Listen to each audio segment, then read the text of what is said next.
박사는 나는 꼭 대통령 하면 좋겠다. 특별한 그 통찰력 있어요. 그분은 남이 못 보는 걸 봐요.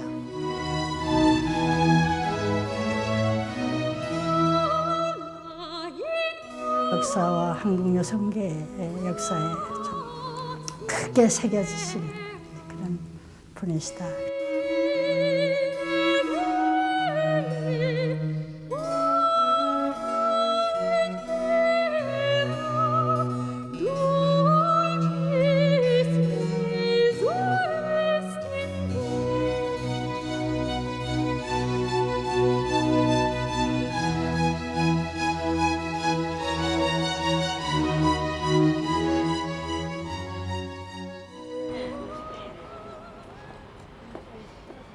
지난 12월 8일 서울 여의도 한강변에 위치한 한국가정법률상담소.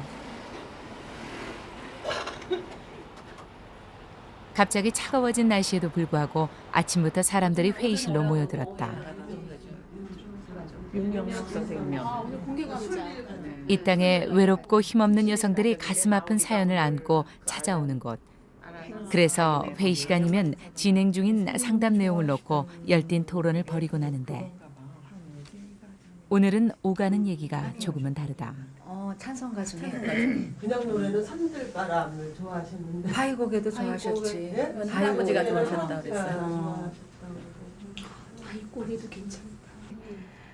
그리고 이제 혹시라도 무슨 모임을 가능하시면 준비하는지 이런 분들도 사람들은 세세한 부분까지 여간 준비를 마음을 오시면 쓰는 게 거기 아니다. 막살사 이름에 안내 그리고 또 강당 입구에 이제 한 서너 명.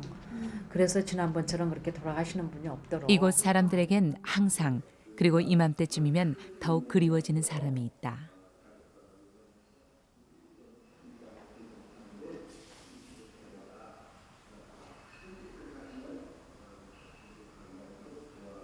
마치 상담소의 일부처럼 곳곳에서 만나게 되는 얼굴.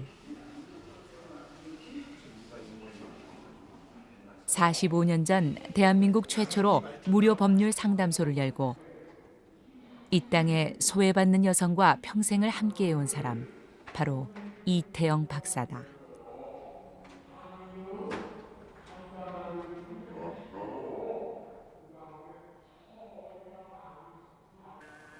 Population 4 million. Before World War II, 60년대 말 미국 감리교 총회에서 세계의 여성 인권 운동가를 소개하기 위해 제작한 다큐멘터리. one half has remained. 앳된 모습의 한 한국 여성이 주인공으로 등장하고 있다. She could do most to help change the social climate if she became an attorney. 한국 최초의 여성 법조인이자 변호사로 한국 여성의 인권을 위해 투쟁하고 있다고 소개된 이태영 박사. 당시에 벌써 해외까지 그 이름이 널리 알려져 있었던 것이다. 그녀가 세간에 널리 알려지게 된 것은 59년. 당시 세상을 떠들썩하게 했던 오영재 씨 부인 간통 피의 사건의 변론을 맡으면서부터다. 이 사건은 대한민국 사법사상 처음으로 여성 변호사가 변론을 맡은 사건으로 그녀의 탁월한 변론에 의해 상황이 역전되자 여성들의 비상한 관심이 모이기 시작했다. 결국 이 사건은 그동안 소외당해온 가정 내 여성의 인권 문제를 상징하는 사건으로 떠올랐다. 그 사건을 맡아서 그 변론을 하셨는데 그 당시에 어머니 변론과 그 사건 내용들이 언론에 보도돼서 사람이 구름대처럼 몰려와 갖고요. 제가 또 구경 그때 어머니 쫓아서 구경 간 적이 있는데 기마경찰대가 동원돼 갖고 그 관중이라고 할까 그 보러 오신 분들을 이렇게 정돈하던 장면이 봤고요. 여러 번 재판을 거쳐서 결국 그 안순의 여사가 무죄를 받아냈던 그런 사건이 제 기억에도 생생합니다. 안순애 씨의 무죄 선고. 그것은 소외당해온 가정 내 여성의 위치를 다시 한번 생각해 준 사건, 최초의 사건이 됐고 이로써 이태영은 한국 사법사와 여성 운동사의 중요한 획을 긋게 됐다. 소녀 태영이 이화여전 가사과에 입학한 것은 일제 강점기였던 1932년.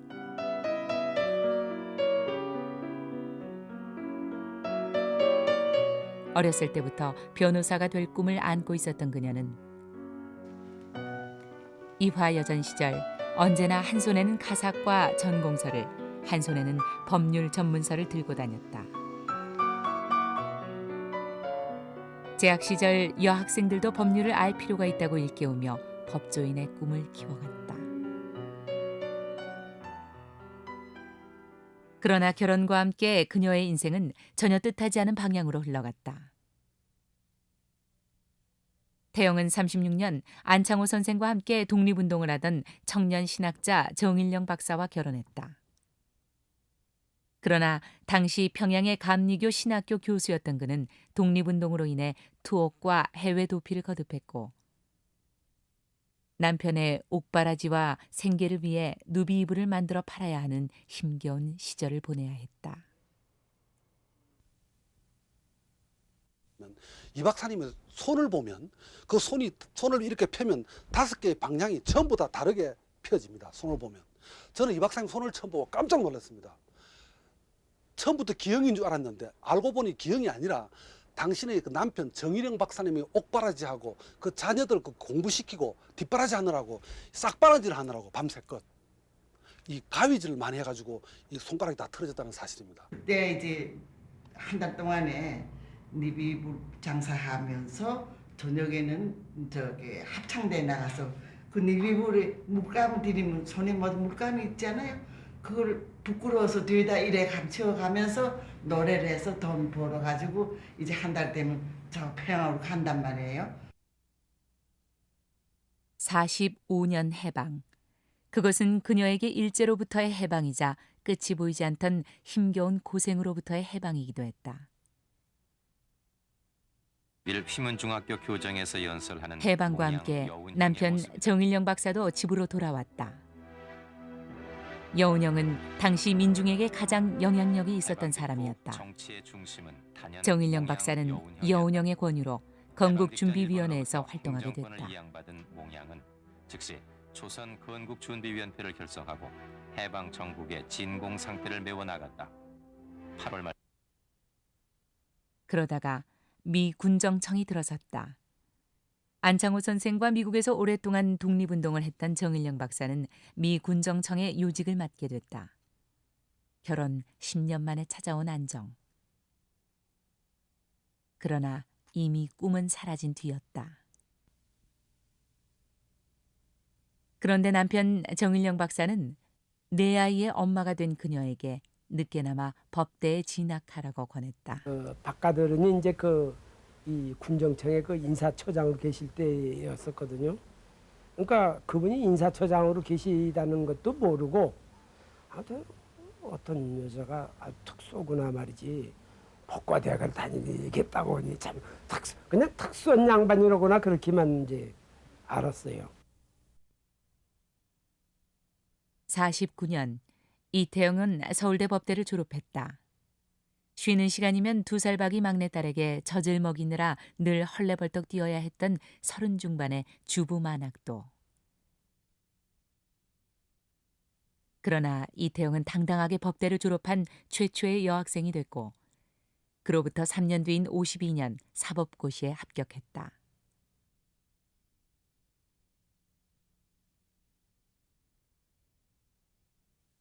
한국 최초의 여성 법조인. 그러나 6개월의 시보 생활이 끝났을 때 그녀는 뜻밖의 고배를 마시게 된다. 이태영 박사가 우리나라 사법고시상 여성으로 1호예요. 그런데 정일영 박사께서 야당으로 계셨기 때문에 이승만 박사가 야당이신 정일영 박사 사모님이 되시는 이태영 박사가 사법고시에 합격이 되셨기 때문에 사법고시에 합격된 후에 이제 판사로 임명을 받으셔야 하는데 이 박사님이 안 해주셨어요. 야당 정치인의 아내는 검사나 판사가 될 수 없었던 시대. 그녀는 생각보다 일찍 변호사가 됐다.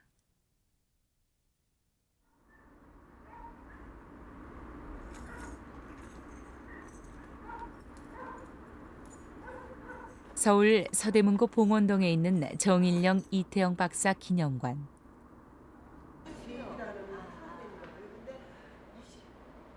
두 사람은 이곳에서 40년 가까이 살았다. 특히 이태영 박사는 82년 남편이 세상을 떠난 뒤에도 무려 16년 동안 이 집에서 홀로 살았다.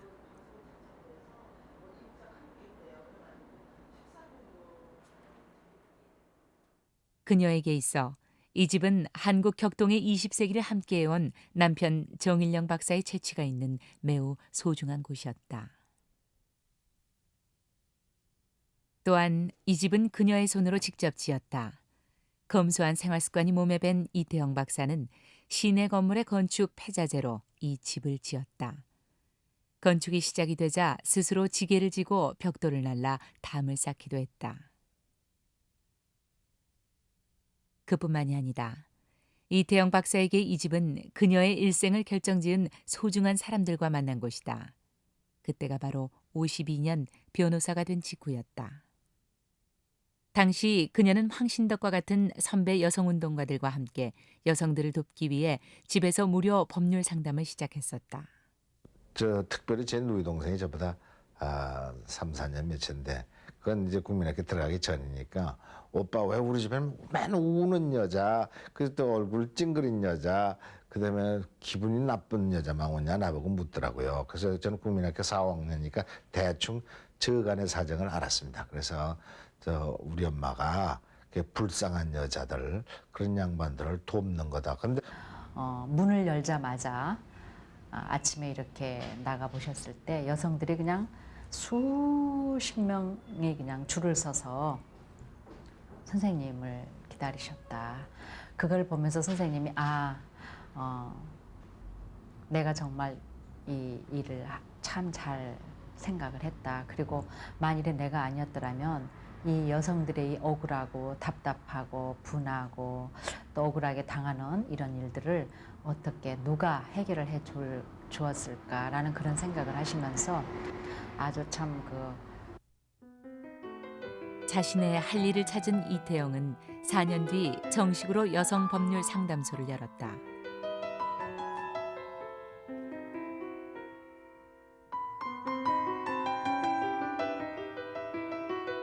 자신이 배운 법률 지식을 통해 여성을 비롯해서 고통받고 소외받는 사람들에게 눈을 돌리기 시작했다. 이태영 박사님이 매달 법률 강좌를 해주셨어요. 여성들을 위해서. 그래가지고 이제 53년에 환도해가지고요. 휴전한 후에 환도해가지고 을지로에 사무실을 가지고 있었는데 그때 어떻게 됐냐면 여성들을 위해서 무료 법률 상담을 해주시게 됐어요. 그러니까 주로 일하신 것은 이태영 박사님이시고 취급한 사건이 27개나 돼요. 제일 많죠? 네. 제시됐나? The Portrait of a Woman. 특히 우리가 문제되는 건 뭔가 하니? 그중에는 전부 혼인을 상담을 하는 한편 그녀는 여성들에게 법률 상식을 알려주는 계몽 운동을 전개했다. Perhaps here is something of the image of God. Portrait of a Mission. 그녀는 상담소에 앉아 있지 않고 여성들을 찾아다니며 법률의 무지에 부당하게 참고 사는 여성들을 일깨웠다.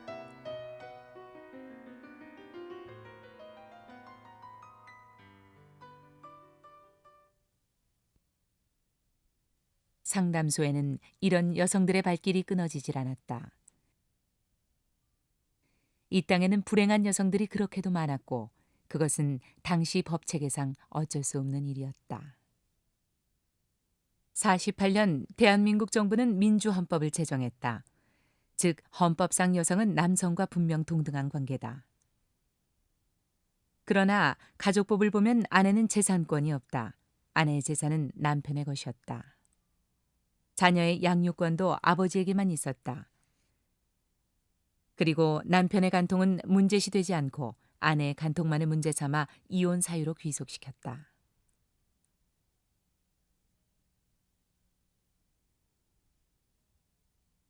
그러다 보니 결혼 후 여성이 겪는 고통은 말할 수 없었다. 이태영은 이런 여성에게 불평등하고 불리한 법률 구조를 가장 먼저 여성계에 알리고 이를 개정하는 데 뛰어든 사람이었다. 지금 생각하면 그때가 참 이 호랭이 담배 먹던 옛날 같은 그런 생각이 듭니다. 그때 무슨 여자의 권리가 있습니까? 지금 여자의 권리가 또 아직도 몰랐지만 지금 그래도 그때 그 상황만 비교를 하면 엄청 하늘과 땅과 같이 이거 틀리는 거예요. 그럴 때 이 이태영 여사가 그 여성문제 상담소를 개설하고 여자의 문제를 여자의 지위를 올리고 여자의 문제를 해결하고 그런 법률적 투쟁을 하는 그런 일을 하셨지요. 그러니까 그 대단하신 거지요. 여성단체와 손을 잡은 이태영은 먼저 여성 관련 법률 지식을 제공하고 여성이 스스로 자신의 권리를 지키도록 권장했다. 당시만 해도 법률에 어두운 여성들은 결혼을 하고도 혼인신고를 하지 않아 어처구니 없는 일을 당하는 경우가 많았다. 상담소는 상담 활동뿐만 아니라 다양한 여성 캠페인을 함께함으로써 여성들이 보다 가정에서 주체적으로 자녀와 가정을 꾸려가도록 일깨웠다. 덮어놓고 나타보면 거짓골을 못 면한다. 가족계획 상담은 여러분의 가까운 보건소에서 무료로 합니다.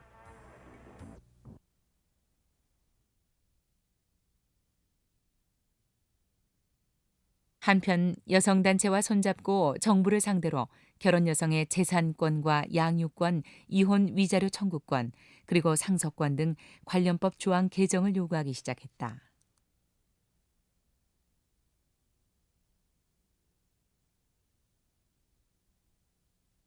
가족법 개정에 관한 사회적 관심을 모으기 위해 여성단체와 연합으로 대국민 홍보도 끊임없이 계속했다. 83개 단체가 이제 가입을 했고요. 그리고 그때는 여성단체만 하지 말고 협동회원단체라고 그래서 남성들 사회단체, 남성이 회원, 예를 들어서 이제 뭐 변호사회라든가 가족교육협회라든가 뭐 크리스천 아카데미라든가 등등 해서 일반 사회단체들도 거기에 협동회원단체로 한 10여 개를 이제 동의를 얻어서 가입을 시키고 그때는 회장에 이태영 박사님이 이제 추대가 되셨어요. 여성 변호사였고 법률에 해박한 그녀는 자연스럽게 당시 여성 운동가들을 이끄는 존재가 됐다.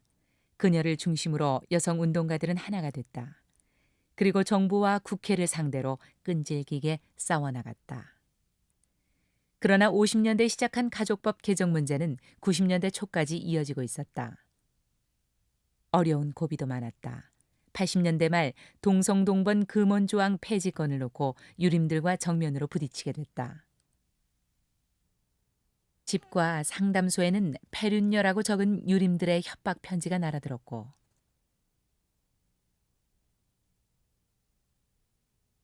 상담소가 보이는 고수부지에는 전국에서 올라온 유림 대표들이 대규모 시위를 계속했다. 그러나 이태영은 끈질기게 자신의 싸움을 계속했고 마침내 90년 정기국회에서 마지막까지 애를 태우게 하던 재산 상속에서의 남녀 차별 조항을 삭제하는 데 성공했다. 그래서 그 90년도 정기국회에서 가족법이 통과되는 날 이태영 박사님은 눈물을 흘리시고 37년 동안 정말 그 수건이었던 소원을 푼 그 회포를 지금까지도 저희들은 생생하게 기억하고 있습니다. 가족법 개정 운동을 시작하면서 지금까지 이태영 박사님을 빼놓고는 그거를 말할 수 없죠. 가장 중심에서 굉장히 중심 한가운데서 말하자면 그 운동을 하셨고 이태영 박사님 한국가정법률상담소를 빼놓고는 가족법 개정 운동을 얘기할 수 없을 것입니다.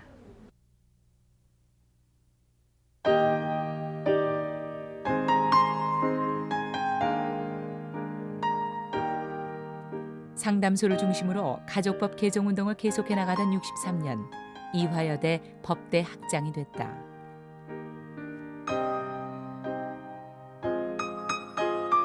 법률 상담을 통해 일찍 여성 문제에 눈을 뜬 이태영 박사는 제자들을 가르치는데 다른 어떤 교수들보다도 열정적이었다. 아직도 이화여대 법정대에는 그의 흔적이 남아있다. 이제는 회의실이 된 그의 집무실. 그는 이곳에서 많은 제자들을 키워냈다.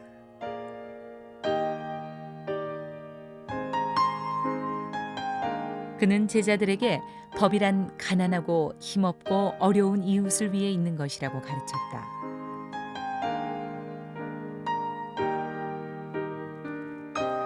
선생님식 표현으로 그때 가르치신 표현에 의하면은 법의 서민화 이런 용어를 사용하셨거든요. 그 용어가 굉장히 그 방향을 제시해 주신 거라고 생각합니다. 그러니까 법이 강자를 위해서 쓰여져서 안 되고 어떻게 서민의 것이 될 수 있게 하는가. 이게 선생님의 일관된 주제였다고 생각되거든요. 수업 방식도 획기적이었다. 그는 학생들을 법률 상담소 등 현장으로 내몰았고 한국 최초로 대학의 모의 법정을 만들기도 했다. 책이 아닌 현장 속에서 법의 힘과 필요성을 가르쳤다. 모의 재판을 그때부터 거기서 여러 해 동안 한 적이 있는데 이거는 아마 세계적으로 이렇게 법과대학에서 법률 임상교육이라고 하는 거를 한 사례는 우리나라에도 없지만 다른 나라에도 별로 없는 거고 지금 외국에서는 굉장히 그 부분에 대해서 관심을 가지고 아마 굉장히 놀라운 일로 보고 계신 분들이 많이 있더라고요. 그리고 그가 이 땅에서 여자로 살아갈 제자들에게 특별히 강조했던 덕목이 있었다. 그것도 신기하게 최고의 학문을 거친 6만 년 이력들이 지금 어디 있어요? 뭐 하고 있어요? 뭐 하고 있길래 여자교육 무용론까지 나왔단 말입니까? 심각하게 질문해야 항상 생각합니다. 인격을 더하여 국가와 인류 발전에 공헌할 수 있는 지도자 여성을 양성하는 목적으로 한다. 알았었어요? 몰랐었어요? 몰랐으면 멍청이였고 알고 있으면 죄인이고.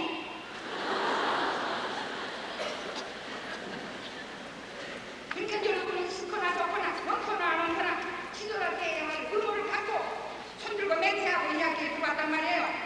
그대로 가고 없으면 대학교에 가지 말란 말이에요.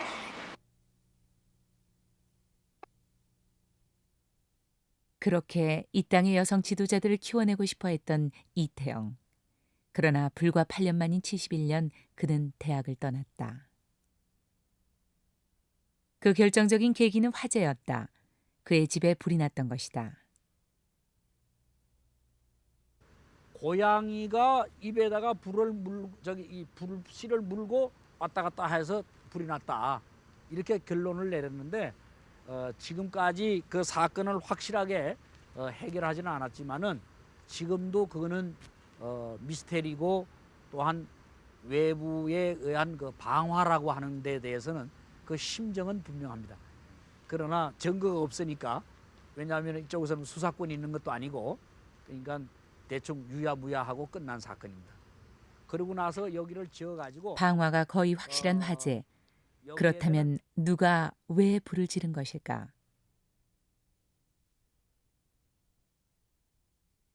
당시 남편 정일영 박사는 야당의 김대중 대통령 후보의 선거대책본부장으로 국제회의에 참석자 미국에 가 있었다.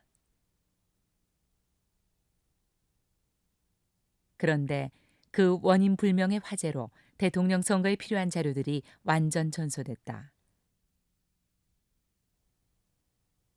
그는 화재의 원인에 대해 곰곰 생각했다.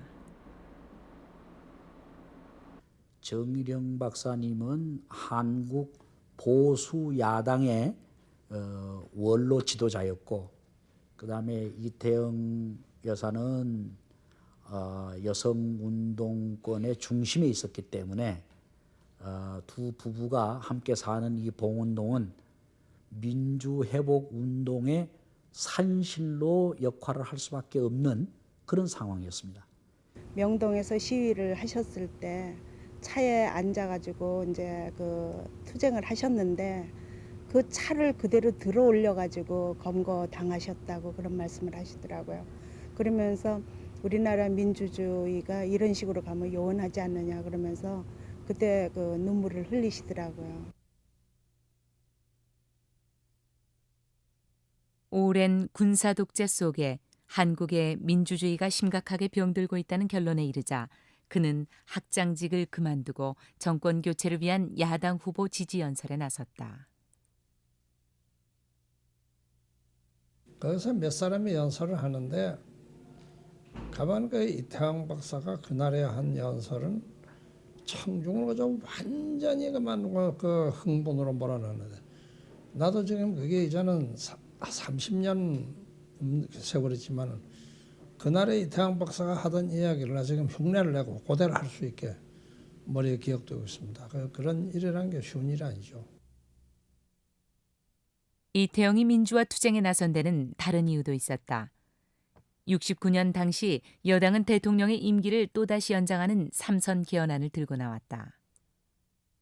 삼선 개헌안은 군사 독재 정권을 연장하기 위한 것이었고 야당은 필사적으로 삼선 개헌안을 막기 위해 노력했으나 허사였다. 독재 정권은 야당 정치인을 탄압의 대상으로 볼 뿐이었다.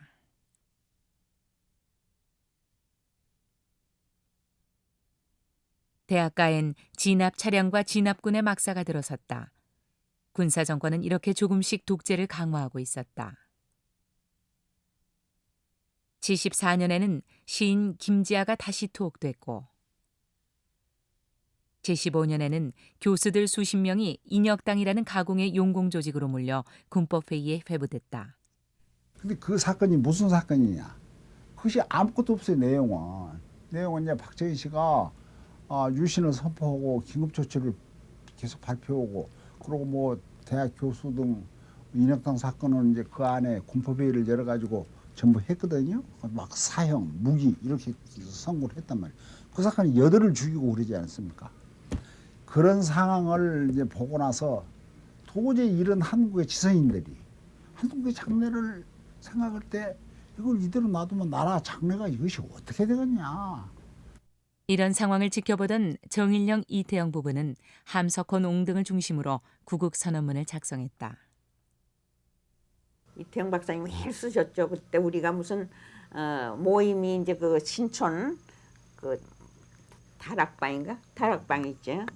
거기서 모임이 있었고 그러는데도 그것 때문에 이제 왔다 갔다 하시고 그러는 거 이제 눈에 선해요 그냥. 마침내 76년 3월 1일 윤보선 전 대통령, 김대중 후보, 함석헌 옹, 문익환 목사, 정일형, 이태영 박사 등 민주지사들이 명동성당으로 모였다.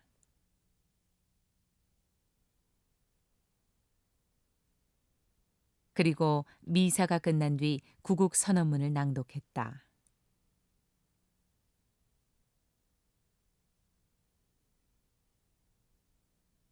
그것은 민주주의의 기본 원칙을 재천명한 지극히 온건한 내용이었다.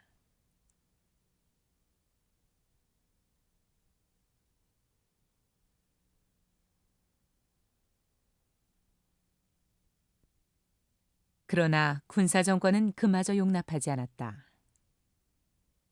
윤보선, 김대중, 정일영 박사 등 핵심 인물 11명이 정부 전복 혐의로 투옥됐다.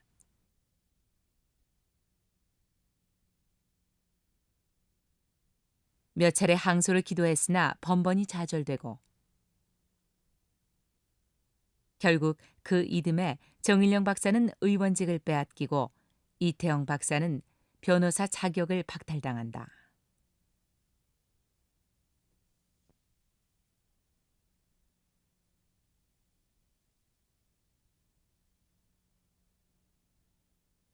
그러다가 79년 박정희 대통령의 갑작스런 죽음으로 독재 정권이 무너지고 두 사람은 그 이듬해 초 다시 복권된다.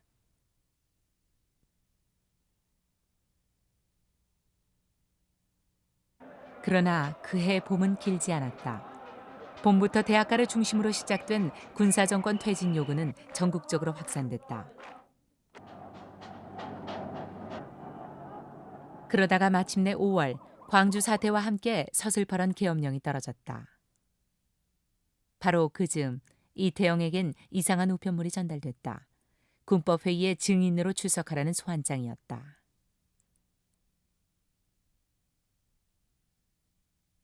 당시 계엄사령부는 김대중 야당 총재와 한승원 변호사 등 민주지사들을 체포하고 군법회의에 회부했다.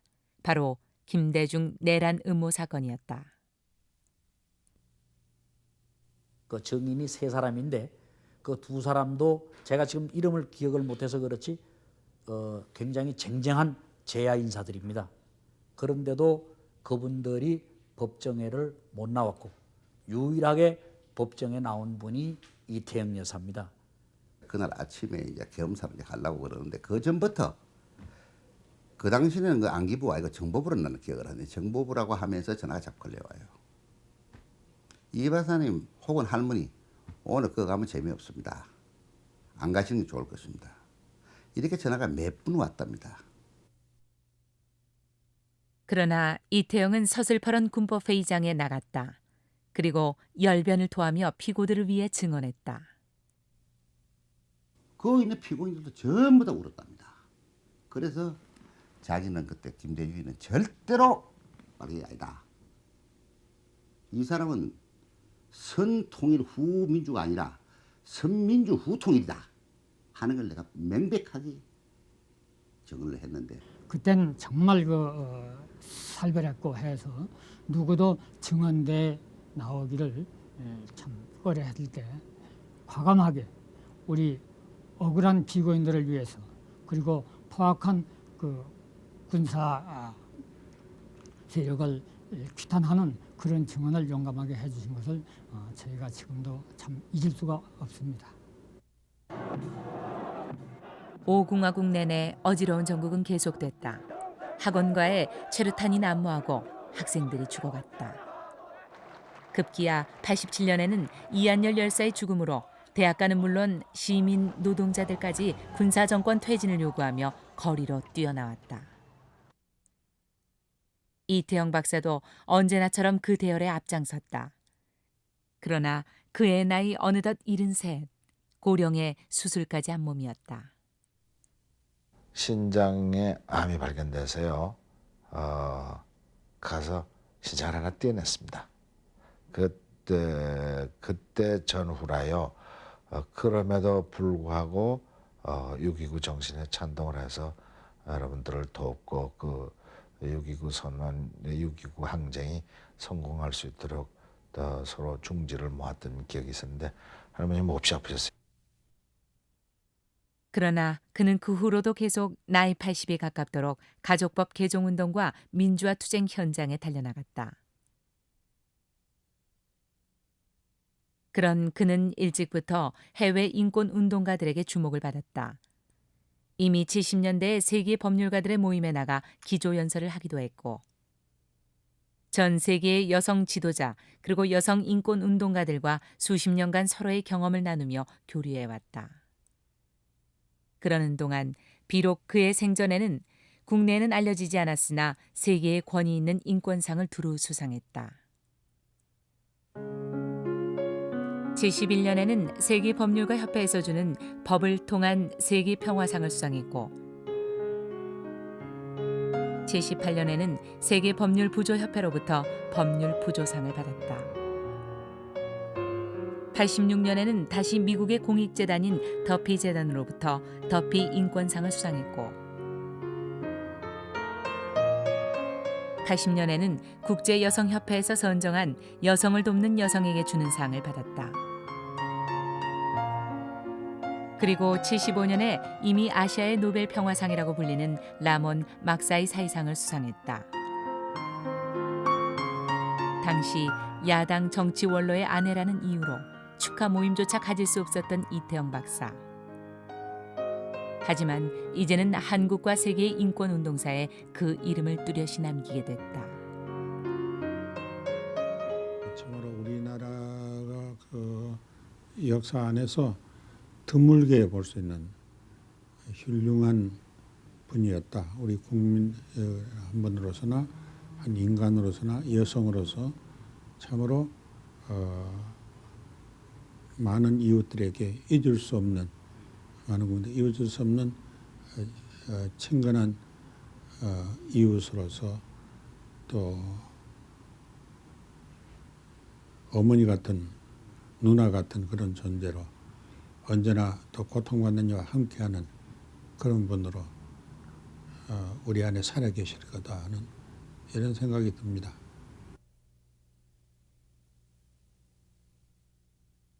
매일 아침 동작동 국립묘지를 찾는 사람이 있다. 정대철 민주당 최고위원.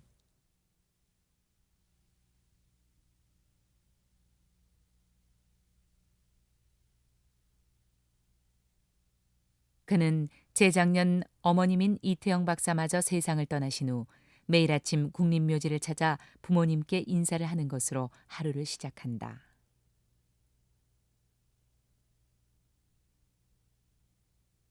정일영 박사가 세상을 떠나기까지 꼬박 48년간을 함께해온 두 사람. 이 땅에서 격동의 20세기를 함께 헤쳐온 두 사람은 유난히도 서로에 대해 지극했다.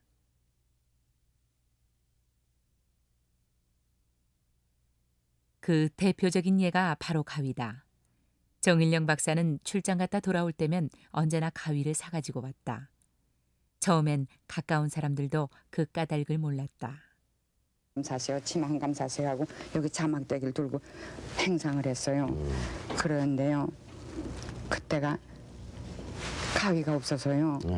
좋은 가위 다 빼들어가고 총칼 맨다고 좋은 낙한 가위 나쁜 가위를 100을 줘서요. 그거를 그냥 썰려면요. 피가 떨어져요. 지금도 다 아시겠지만 저런 실크나요. 부드러운 거는요. 가위가 안 듭니다. 안 들고 흐물흐물하면서 안 돼. 자꾸 집히가면 안 돼.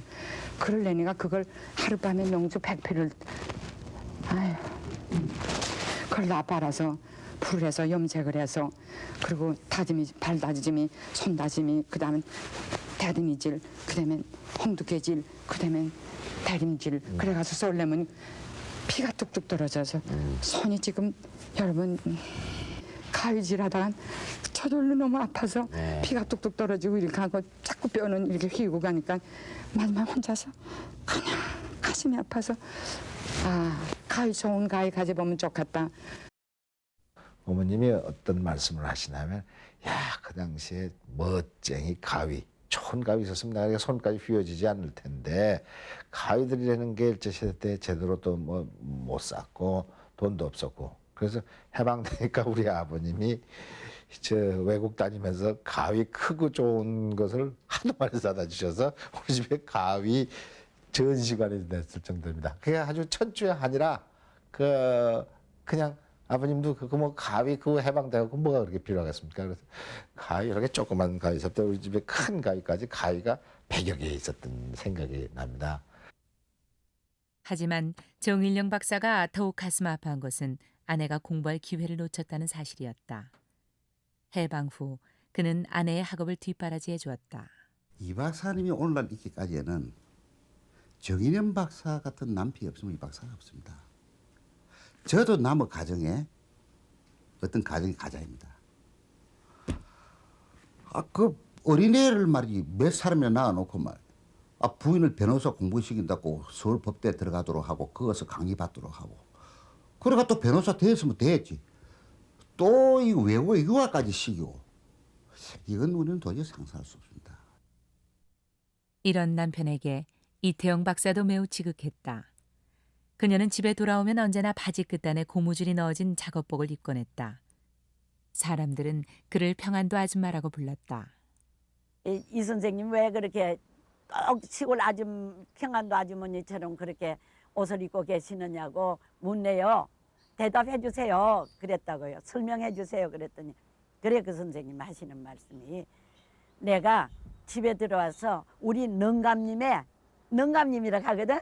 우리 능감님의 아내가 돼야 되지. 내가 이태영이 변호사 가정법률 상담소 박사 돼서 되겠느냐. 집에 들어오면 나는 정일영 박사의 아내다. 그는 또한 4자녀의 어머니로서 늘 평온한 가정을 만드는 데 최선을 다했다. 식구가 다 모였는데 증손녀 하나만 이날 빠졌어요. 아들 정대철 의원을 제외한 세 딸은 평범한 가정의 주부로 어머니의 유품을 지키며 살아가고 있다. 매일 이 자리에 앉으셔서 진지를 드셨고요. 진지 드신 다음에는 늘 성경을 읽으셨어요. 돌아가시기 아마 전날까지도 성경을 읽으셨어요. 그는 자녀들에게 검소한 생활 습관을 유산으로 물려주었다. 하나도 버리는 게 없으세요. 이게 우리 아이들이 쓰던 노트들인데요. 그거 다 주워다가 이렇게 끝까지 쓰셨어요. 그리고 다른 사람한테서 온 편지 봉투도 다 펴서 그걸 전부 다 메모용지로 쓰셨어요. 그는 기혼 여성이 일을 하면서도 성공적으로 가정을 지킬 수 있다는 것을 보여주었다.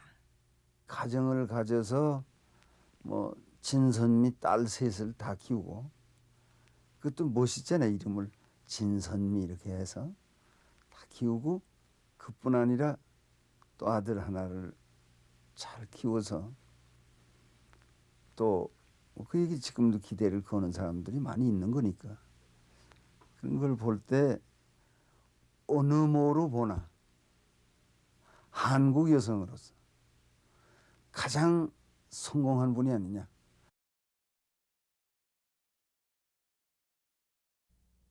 그렇게 평생을 함께해오다 82년 정일형 박사가 79을 일기로 앞서 세상을 떠났다. 이태영 박사는 그날 남편의 떠나는 모습을 지켜보다 실신하고 말았다. 그 주변에서는 이태희도 뵐 수 없구만. 남편이 가고 나니까 실신하고 이태희도 우리하고 뭐 별로 다른 게 없구만. 이렇게 이야기를 자기를 많이 들었다. 그런데 자기가 그 이야기를 했대요. 나는 그럴 수밖에 없어. 다른 사람은 남편만 죽었지만 내 딸이 정일영 박사는 남편인 동시에 아버지요, 스승이요, 동지요. 나는 하루아침에 아버지와 남편과 동지요, 스승을 한꺼번에 잃어버렸으니까 내 슬픔은 다른 사람 몇 배다.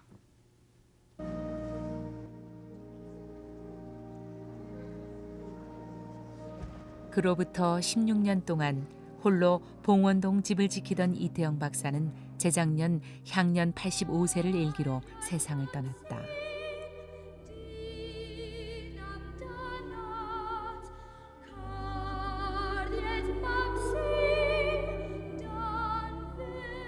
그의 장례식도 정일영 박사와 똑같은 사회장으로 치러졌다.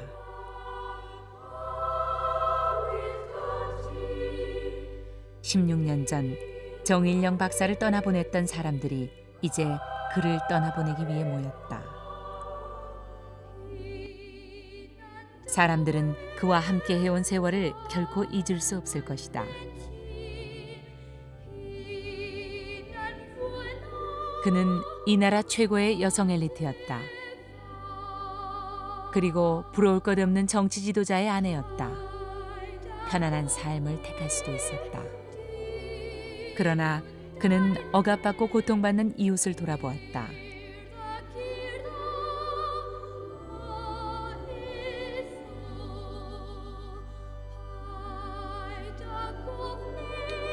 그 이웃이 탄압받는 정치가이든 혹은 가난하고 이름 없는 한 사람의 여인이든 그의 도움이 필요한 모든 이에게 진정한 이웃으로 살기를 원했고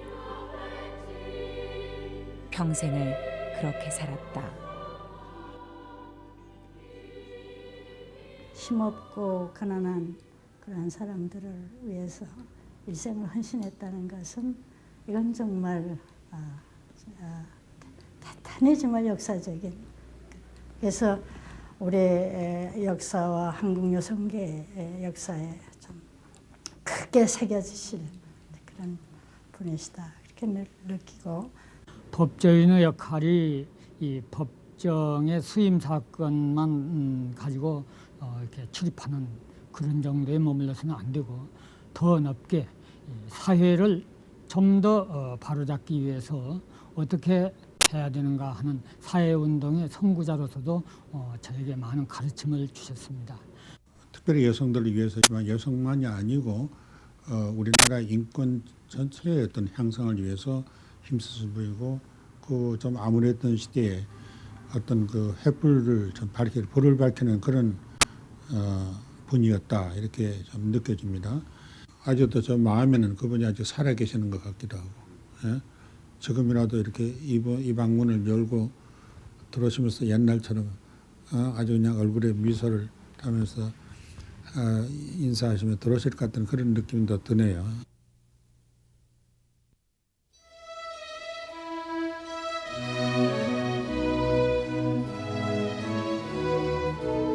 이태영. 그는 평생 가난한 이웃과 억압받는 이들의 편에 섰다. 그렇게 한 인간으로서, 지식인으로서, 그리고 여성으로서 어떻게 이웃과 사회를 위해 헌신할 수 있는지를 보여주었다.